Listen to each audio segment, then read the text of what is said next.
I saw you slip that medicine into your bag. The store manager's voice boomed across Keller's market, his finger pointing at a young woman in a wheelchair. Don't think being in that chair means you can steal from me. John Dorsey froze mid-reach for a loaf of bread, his 8-year-old daughter Ava's small hand tightening in his. The woman being accused sat perfectly still in her wheelchair, her natural coils pulled back in a simple ponytail, her brown skin glowing despite the fluorescent lights. But it wasn't her appearance that caught John's attention. It was the way she held herself, spine straight, chin raised, even as the store manager towered over her. "Sir, I did not take anything," the woman said, her voice steady despite the small crowd beginning to gather. "You're welcome to check my bag, check the cameras, but I won't be spoken to this way." The security guard, an older black man with tired eyes, shifted uncomfortably beside them. Other customers had stopped shopping, some pulling out their phones, others whispering among themselves. John noticed how the woman's legs remained completely motionless in the wheelchair. Not a twitch, not a shift. The kind of stillness that spoke of permanent paralysis. "Dad, why is that man yelling at her?" Ava whispered, pressing closer to his worn jacket. Before John could answer, Mr. Keller grabbed the woman's bag, dumping its contents onto the counter with unnecessary force. A leather wallet tumbled out, followed by tissues, a folded piece of paper, a small tablet, and a single car key fob. Nothing else. No medicine, no stolen goods. "Maybe you hid it somewhere else," Keller sneered, reaching toward the wheelchair's side pocket. That's when John moved. "That's enough." His voice cut through the store like a blade. He positioned himself between Keller and the woman, his dark hands visible as he crossed his arms. "You've checked her bag. There's nothing there." Keller's face reddened further. "This isn't your business, Dorsey. Take your kid and finish your shopping." "It became my business when you started harassing a customer without proof," John replied. He could feel Ava hiding behind his leg now, but he didn't move. Something about this moment felt important. The woman looked up at him, her hazel eyes holding a mixture of surprise and relief. "Are you okay, miss?" John asked. "I'm Elara," she said, gathering her scattered belongings with deliberate calm, though John could see her hands trembling slightly. "I'm fine, thank you, but I can handle this." "Can you?" Keller spat. "Tony, call the police. I want her arrested for shoplifting." The security guard, Tony, scratched his gray beard nervously. "Mr. Keller, the cameras would show if she took something. Want me to check the footage first?" "Don't bother. She's not welcome here anymore." Keller's eyes narrowed at Lara. "Her kind—" John's jaw tightened. "Her kind?" Keller stammered. "I mean troublemakers. People who what? Use wheelchairs?" John's voice had dropped to a dangerous quiet. Behind him, he heard Ava gather her things. "Dad," she tugged at his jacket. "Can we help her?" Sometimes children see the world more clearly than adults ever could. John looked down at his daughter, her eyes so much like her mother's had been, full of that same fierce sense of right and wrong that had made him fall in love all those years ago. 3 years since they'd lost her. And here was Ava, carrying that same light forward. "Yes, sweetheart, we can help." He turned back to Keller. "You know what? We're done shopping here. Permanently." "Your loss," Keller muttered, but his bravado was cracking. John bent down, helping Lara gather the last of her things. Ava, following her father's lead, picked up the tissues that had rolled under a display stand and handed them to Lara with a shy smile. "Thank you," Lara said softly, looking between them. "Both of you." It's nice to know there are still decent people in the world. There's more of us than you'd think, John replied. Can we walk you to your car? The November wind hit them hard as they exited the store. Elara's chair moved smoothly despite the uneven sidewalk, and John noticed how expertly she navigated around the cracks and bumps. This wasn't new to her. You really didn't have to do that, Elara said, as they reached a modest sedan parked in the handicapped space. Most people just look away. Is that what you wanted us to do? John asked. She smiled, really smiled, and something in her face transformed. No. No, I suppose not. John watched as she transferred herself from the wheelchair to the driver's seat with practiced movements. No hesitation, no need for help. Her upper body was strong, compensating for what her legs could no longer do. The car had hand controls, he noticed. I'm John, by the way. John Dorsey. This is my daughter, Ava. Hi, Ava said, waving enthusiastically. I like your car. It has special controls. Elara laughed, a genuine, warm sound. It does, doesn't it? Makes driving an adventure. We need to find a new grocery store anyway. Keller's prices were too high. Know any good places around here? There's Harper's Grocers 2 blocks east. The owner is actually decent. Plus, they have those car carts kids love. Ava's eyes lit up. Dad, can we go there instead? Sounds like a plan. He hesitated, then asked, Do you shop there often? Saturdays, usually around this time, actually. Their eyes met, and an understanding passed between them. Not a promise, not quite, but a possibility. Maybe we'll see you there sometime, John said. Maybe you will. As they watched Elara drive away, Ava looked up at her father. Dad, why was that man so mean to her? John knelt down to his daughter's level, the same way he had 100 times before, when he'd had to explain why Mommy wasn't coming home from the hospital, when the world seemed too big and too harsh for an 8-year-old to understand. Sometimes, sweetheart, people see differences and get scared or angry or both. But she wasn't different. She was just sitting in a chair with wheels instead of standing. Exactly. He kissed her forehead. You've got your mom's heart. You know that. The thing about grief is that it doesn't announce itself. It shows up in grocery stores and morning coffee, and the way November wind sounds exactly like it did 3 years ago when John had stood outside the hospital, unable to process what the doctor had just told him. Complications during routine surgery. 1 in 10,000 chance. Nothing anyone could have done. But grief also teaches you things. It teaches you that life is shorter than you think.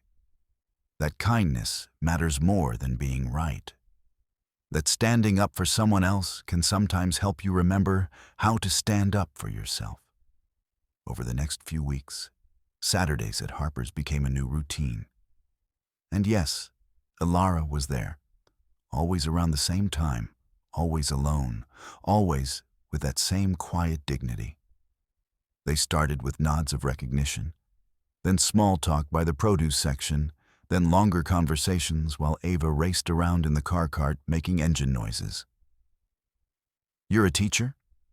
John asked one Saturday, 3 weeks after the Keller incident. Was, Elara corrected, selecting apples with careful precision.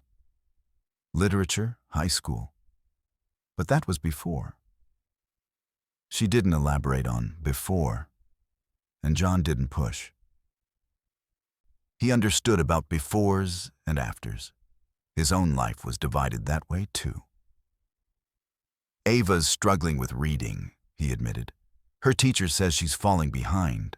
I try to help, but after double shifts at the distribution center, I'm not much good at anything except making sure she's fed and safe.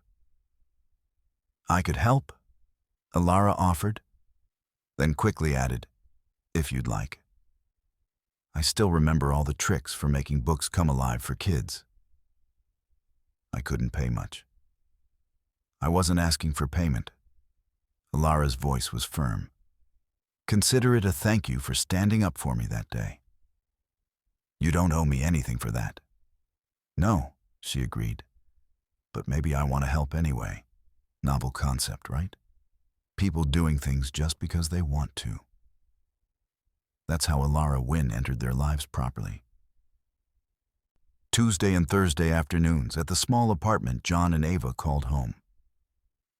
The place wasn't much. 2 bedrooms, 1 bathroom, kitchen that doubled as a dining room. But Elara never seemed to notice or care about the water stains on the ceiling or the radiator that clanged like a ghost. She'd arrive in her chair, books in her lap, and transform their tiny living room into whole worlds. She taught Ava that letters were just symbols waiting to become stories, that words were magic spells that could take you anywhere. Your mom would have loved her, John said one evening after Elara had left and Ava was asleep. He was talking to the photo on the mantel, the one from their last Christmas together. Naomi's smile frozen in time, her arms around Ava, who'd been only 5 then. I don't know what I'm doing, he whispered to the photo. I see the way Elara looks at Ava, the way Ava lights up around her, and I feel something. But what right do I have to feel anything? The truth was, Elara was nothing like Naomi. Naomi had been fire, passionate, impulsive, dancing in rainstorms and singing off-key at the top of her lungs. Elara was more like water, calm on the surface, but with depths John was only beginning to discover. Where Naomi had filled every room she entered, Elara had a way of creating space for others to exist, to be seen, to matter. One Thursday, 2 months after she'd started tutoring Ava, Elara didn't show up.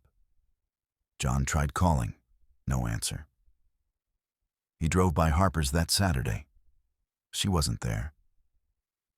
Ava asked every day when Miss Elara was coming back, and John had no answer to give her. Then on the 10th day, she appeared at their door. I'm sorry, she said before John could speak. I should have called. I needed some time. She looked exhausted. Dark circles under her eyes, her usual composure cracked at the edges. Are you okay? John asked, stepping aside to let her in. My father found me, she said simply. I've been avoiding him for 8 months, and he finally tracked me down. Did he hurt you? No, not the way you mean. Sebastian Wynn doesn't hurt people with his hands. He does it with good intentions and a checkbook. She wheeled herself into the living room where Ava was supposedly doing homework, but had actually been watching out the window for the past hour. Miss Elara. Ava launched herself at the woman, throwing her arms around her neck. I thought you forgot about us. Never, Elara said, holding the girl tight. I could never forget about you, either of you. That evening, after Ava had finally been convinced to go to bed, Elara told John the truth. Not all of it, that would come later, but enough. After my accident, she began, then stopped. 5 years ago, I was in an accident, horseback riding. I was teaching therapeutic riding to kids with disabilities, and there was a sudden thunderstorm. The horse spooked. There was a little boy in danger, and I made a choice. He walked away without a scratch. I didn't walk away at all. John said nothing, just listened. My father changed after that. He'd always been protective, but this was different. He hired nurses I didn't need, canceled plans I'd made, spoke for me in conversations like I'd lost my voice along with my legs. He meant well. He was terrified. But I was suffocating. So you left. 8 months ago. Packed what I could, found this place, started over. I wanted to prove to him, to myself. The being paralyzed didn't mean I needed someone making all my choices for me. And now he's found you. Now he's found me. Elara's hands twisted in her lap. He wants me to come home. Says I've made my point, had my little rebellion. He doesn't understand that this isn't rebellion. This is my life. John moved closer, careful not to crowd her. What do you want? I want... Elara stopped, seeming surprised by the question. No one's asked me that in a long time. I'm asking now. I want to keep teaching Ava. I want to keep meeting you at Harper's. I want to build something real, something that's mine. She stopped again. There's something else you should know about my father. About why he's so insistent. John waited. His name is Sebastian Wynn, of Wynn Innovations. The name hung in the air between them. Wynn Innovations, the medical equipment empire, the Fortune 500 company, the billionaire founder who'd revolutionized adaptive technology for people with disabilities. Your father is worth more money than either of us could spend in 10 lifetimes. Yes. John sat back, processing. Suddenly, certain things made sense. The quality of Elara's clothes, despite their simplicity. The way she never worried about gas prices. The car that was modest, but never broke down. That's why you didn't want Keller to know who you were. I could have bought that entire store. But what would that have proven? That money makes you innocent? I've seen what that kind of thinking does to people. Made my father believe he could buy my safety, my happiness, my entire life. I won't be that person. So you're here, living like a normal person, like someone who has to budget and make choices and face consequences. Yes, because that's what I am. A person. Not a trust fund, not a tragedy, not a charity case. Just a person. John was quiet for a long moment. You know what I thought when I first saw you at Keller's? What? I thought you were brave. The way you held yourself. The way you didn't back down. The wheelchair, your father's money. None of that changes what I saw that day. Elara's eyes filled with tears. You really mean that? I really mean that. He paused. Although I'd be lying if I didn't think about being more than friends sometimes. The words hung between them like a bridge waiting to be crossed. I think about it too, she admitted softly. Before either could say more, Ava's voice called from her bedroom. Dad, is Miss Elara still here? Can she read me a story? The moment broke, but gently. Go on, John said. She's been asking for you every night. As Elara wheeled toward Ava's room, she paused. John, we're okay. Even knowing about we're more than okay, he assured her. We're whatever we choose to be. Spring arrived slowly that year, creeping into their lives like hope returning after a long winter.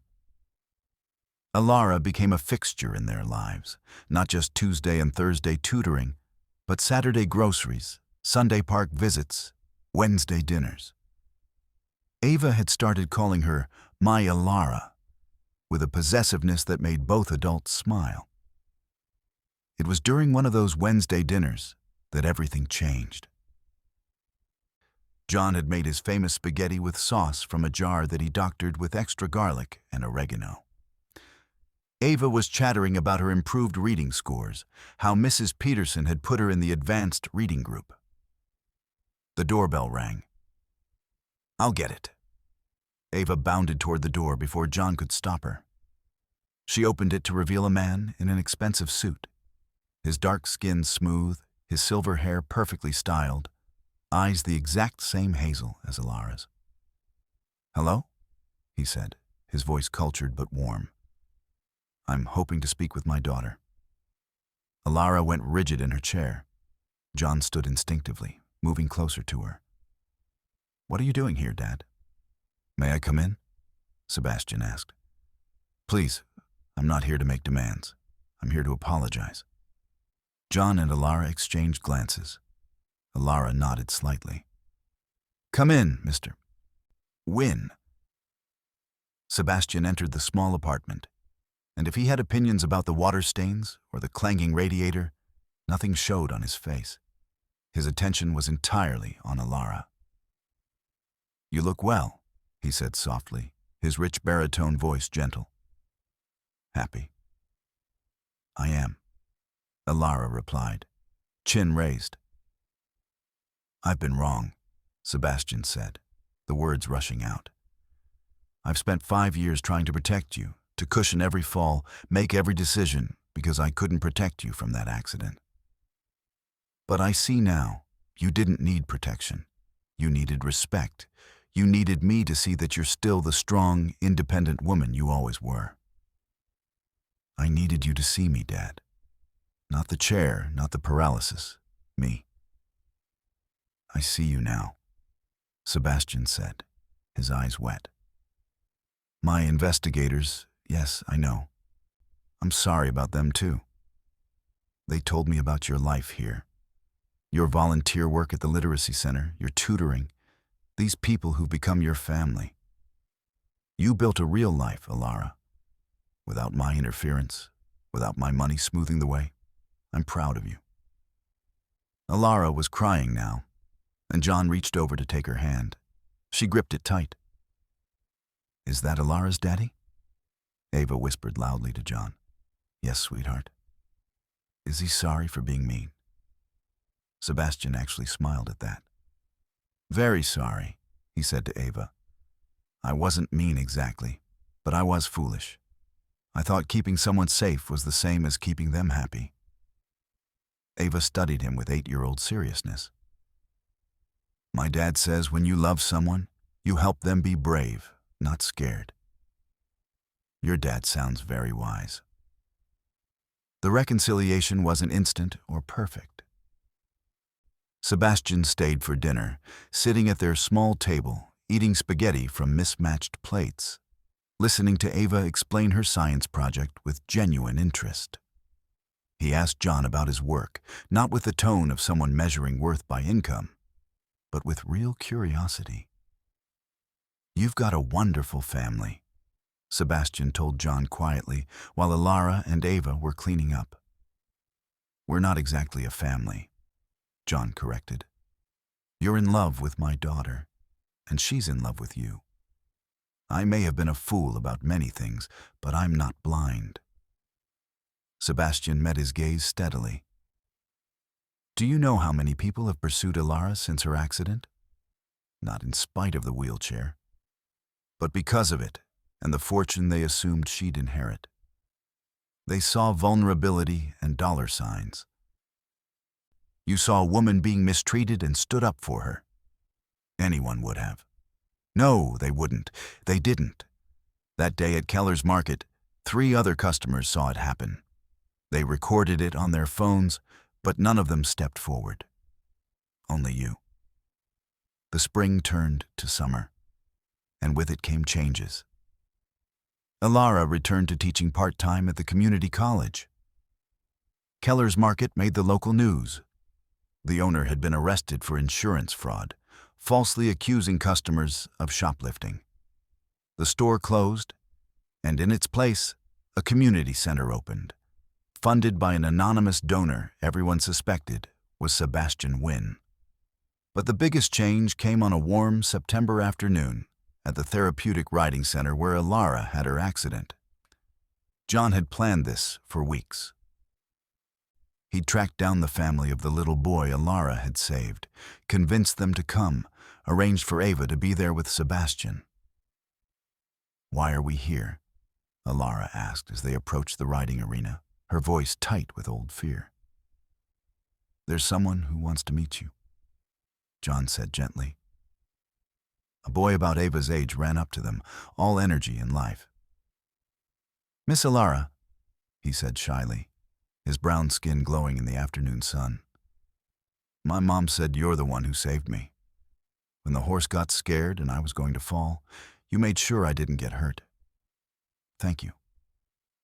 Elara's breath caught as the boy hugged her, his small arms tight around her neck. "You're walking. You're running. You're perfect. Because of you," the boy's mother said, approaching with tears streaming down her dark face. "They told us what you sacrificed to save him. We've wanted to thank you for 5 years." As the boy ran back to join Ava, John knelt beside Elara's chair. The afternoon sun created a golden halo around them. From his pocket, he pulled out a simple gold ring with a single sapphire. Elara's birthstone. "Elara Wynn," he said, his voice carrying across the arena where a small crowd had gathered. "You've taught me that strength isn't about standing tall. It's about facing each day with courage and grace. You've shown Ava that independence isn't about doing everything alone. It's about choosing who you let into your life. You've proven that love sees no limitations, only possibilities." Elara was crying, but she was also laughing. "Will you choose us forever?" John continued. "Will you marry me? Will you let us be your family, officially, permanently, with all the chaos and clanging radiators and spaghetti dinners that includes?" Through her tears, Elara saw her father in the crowd, holding Ava's hand, his own eyes wet. He nodded at her, his smile saying everything, that she'd always have his support. But the choice was entirely hers. "Yes," Elara said loud enough for everyone to hear. "Yes to you and Ava and this beautiful, messy, perfect life we've built. Yes to all of it." The crowd erupted in cheers as John slipped the ring onto her finger, then leaned in to kiss her while Ava ran over, throwing herself into the embrace. "We're going to be a real family," Ava shouted. "We already were," Elara said, holding them both. "We just made it official." The wedding was held at the community center that had replaced Keller's Market. Elara had quietly arranged for it to house literacy programs, support groups for people with disabilities, and after-school tutoring. The space was transformed with simple decorations: wildflowers, paper butterflies Ava's class had made, photos of their journey together. Elara didn't hide her chair for the ceremony. She'd had a dress specially made, elegant but practical, flowing in all the right ways. She wheeled herself down the aisle with Ava as her flower girl, though most of the petals ended up scattered before they even started walking.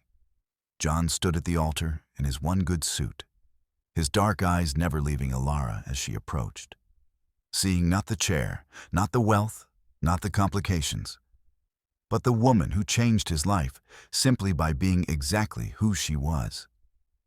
In his vows, John said, "A year ago, I thought I was just standing up for a stranger in a store. I had no idea I was meeting the woman who would teach me that love isn't about saving someone or being saved. It's about choosing to stand beside someone, especially when the rest of the world makes assumptions about what they can or cannot do. Elara, you haven't replaced what I lost. You've helped me discover what I still had to give." Elara's vows were equally powerful. "John Dorsey, you saw me before you knew my story, my family, or my circumstances. You saw me when I was being accused and diminished, and you stood up not because you pitied me, but because it was right. You and Ava have given me something worth more than any fortune. A love that sees no limitations, only possibilities." When Ava insisted on adding her own vows, unplanned but perfectly her, she said, "Miss Elara, Mom, is it okay if I call you Mom now? You taught me that books are magic and words matter and that different isn't bad, it's just different. So I promise to love both of you forever and to always help carry the groceries and to read to other kids like Mom taught me." There wasn't a dry eye in the community center. Sebastian Wynn gave a toast that would be remembered by everyone present. I spent years trying to protect my daughter from a world I thought would hurt her.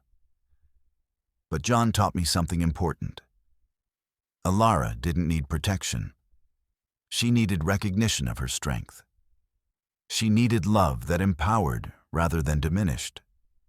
She needed a partner who saw her wheels as simply part of how she moves through the world, not a definition of who she is. John, you gave her that. More importantly, you gave me back my daughter, not as I wanted her to be, but as she truly is. Strong, independent, brilliant, and stubborn as hell. Thankfully, she gets that from her mother. The laughter that followed broke the emotional tension perfectly. As their first dance began, Elara spinning her chair while John moved around her, Ava joining them halfway through because of course she did. The room was filled with a joy that transcended circumstances. 6 months after the wedding, Elara discovered something that would test everything they'd built. The doctors had said it was impossible, that paralysis from the waist down meant certain things would never happen. But sometimes the body has its own plans. "John," she said one morning, holding a small plastic stick with trembling hands, "I'm pregnant." The journey that followed was complicated, risky, filled with specialists and concerns and adaptations. Sebastian insisted on the best doctors, and this time Elara let him, because this wasn't about pride anymore. It was about the tiny life growing inside her. John took fewer shifts, choosing presence over income. Ava appointed herself big sister in training, practicing on every doll she could find. The community rallied around them, the same people who'd witnessed their beginning now supporting their expansion. And when little Naomi Elara Dorsey was born, healthy and perfect, named for the grandmother she'd never meet and the mother who'd fought to bring her into the world, the first thing she saw was her family. A father with calloused hands and a gentle heart. A mother whose legs didn't work, but whose spirit soared. A sister who couldn't wait to teach her about books and butterflies. A grandfather who'd learned that love means letting go, not holding tight. "Thank you," Elara whispered to John as she held their newborn daughter, Ava peering over her shoulder in wonder. "For what?" John asked. Elara smiled, that same smile that had transformed her face in a parking lot what felt like a lifetime ago. "For seeing me, from the very beginning. Not the chair, not the money, not the complications. Just me. Always," John said. "I'll always see you." Outside the hospital window, November wind rattled the glass. The same wind that had blown through Keller's Market 2 years earlier when a single father stood up for a woman in a wheelchair, never knowing he was standing up for his future. For love that transcends circumstances. For the family they'd build from courage and choice. Sometimes the greatest fortunes aren't measured in money, but in moments. The moment you choose to stand instead of walk away. The moment you see someone for who they truly are. The moment you realize that love isn't about finding someone perfect. It's about finding someone whose imperfections fit perfectly with yours. And in a small apartment with water stains on the ceiling and a radiator that clangs like a ghost, a family of 4 lived a life worth more than all the money in the world. They'd started as strangers in a store, one standing up for another. They'd become a family that stood together, wheels and all, and that made all the difference. The